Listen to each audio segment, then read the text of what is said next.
ঈদুল আজহাকে কেন্দ্র করেছে রাজধানী সহ সারা দেশে বেড়েছে নকল টাকা তৈরি।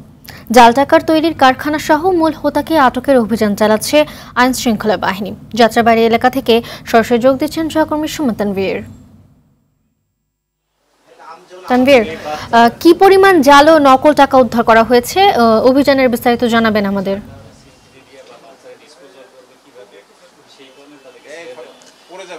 মালিহা, শুরুতেই আপনাকে একটু দেখাই যে আর মাত্র ৮ দিন আছে কোরবানি ঈদের। আর এই কোরবানি ঈদের আগেই কিন্তু আসলে জাল টাকার ব্যবসায়ী যারা, তাদের কিন্তু আসলে রমরমা প্রস্তুতি শুরু হয়। এটিও তার বিকল্প নয়, যদিও ডিবি পুলিশ আগের থেকে কিন্তু আসলে প্রস্তুত ছিল এবং প্রস্তুত থাকার কারণে আজকে এই বাসা থেকে যে পরিমাণ জাল টাকা উদ্ধার করা হলো, এই জাল টাকাগুলো কিন্তু সবই আসলে আমরা জানি যে কোরবানি ঈদের আগে যে গরুর হাটগুলো থাকে, সেই গরুর হাটগুলোতে কিন্তু এই টাকাগুলো ছড়িয়ে যায়। এবং যে এখানে আছেন তিনিও কিন্তু বলছিলেন যে এই ঈদকে ঘিরে তার 1.5 থেকে 2 কোটি টাকার মতো আসলে কিন্তু তার একটি পরিকল্পনা ছিল এবং সেই টাকাগুলো একদম ফিনিশিং পর্যায়ে কিন্তু আছে। আমরা এই অভিযানের যিনি নেতৃত্ব দিচ্ছেন লালবাগ জোনের ডিসি মশিউর রহমান, তার সঙ্গেও একটু কথা বলবো। তিনি কিন্তু বলছিলেন যে প্রায় 1 বছরের বেশি সময় ধরে এই মানুষটির পিছনে কিন্তু তারা লেগেছিলেন এবং এই মানুষটিকে আসলে তারা কিভাবে শনাক্ত করলেন কিংবা কিভাবে বুঝলেন যে সে এই টাকার ব্যবসা করে, সবকিছু বলবেন এবং এখান থেকে কি উদ্ধার হয়েছিল সেই বিষয়টি একটু আপনার কাছে জানতে চাবো।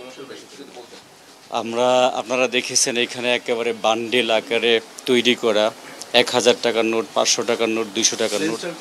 এইখানে অনেকগুলো কাগজে এখনো এইভাবে তৈরি করা, মানে ইনটেক, শুধু কাটিং করা বাকি আছে। এরকম আমরা ধারণা করি এখানে প্রায় 1.5 থেকে 2 কোটি তৈরি করা জাল টাকা, যেটা প্রিন্ট করা আছে সেগুলো করা আছে। এখানে অল্প কিছু জাল রুপি আছে। তো আমরা এইখানে যাকে মূল আসামি হিসেবে গ্রেপ্তার করছি তার নাম লিয়াকত হোসেন জাকির। ইতিপূর্বে আমাদের কাছে 2013 সালেও ধরা পড়েছিল, 19 সালেও ধরা পড়েছিল, 20 সালেও ধরা পড়েছে। সে ঢাকা থেকে শুরু করে সমগ্র বাংলাদেশেই তার পাইকার ব্যবসায়ীরা আছে। ঈদের উপলক্ষে সে বেশি করে জাল টাকা, জাল রুপি ছাপায়, কিন্তু সে মূলত 12 মাসই জাল টাকা তৈরি করে থাকে।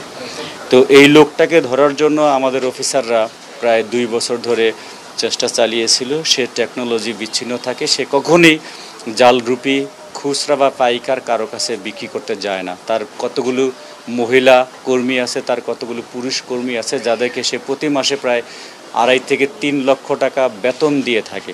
তো যেই লোকটা 2.5 থেকে 3 লক্ষ টাকা কর্মচারীদেরকে জাল টাকা তৈরি এবং বিক্রি করার জন্য বিক্রি করে থাকে, সে কতগুলো জাল টাকা তৈরি করে থাকে সেটা সহসা অনুমেয়।